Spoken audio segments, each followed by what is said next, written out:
काम बदलने पर काम का महत्व समझे देवदूत एक श्यामनगर के प्रवेश द्वार पर दो देवदूत मिले।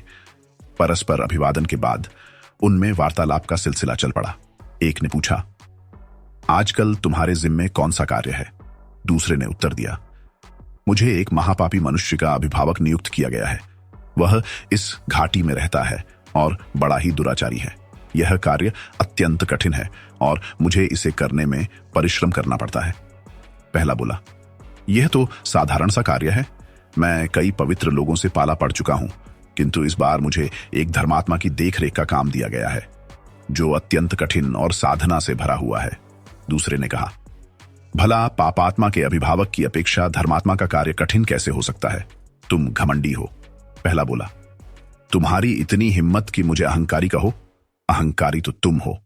इस बात को लेकर दोनों के बीच वाक्युद्ध मल्लयुद्ध में बदल गया। तभी उनका प्रधान वहां आया।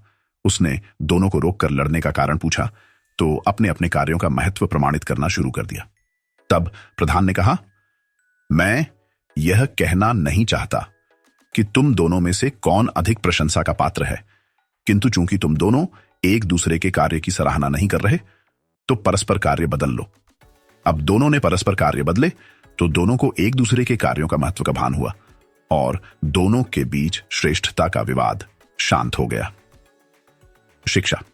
दरअसल दुनिया में कोई भी कार्य छोटा या बड़ा नहीं है, सभी कार्य महत्वपूर्ण है।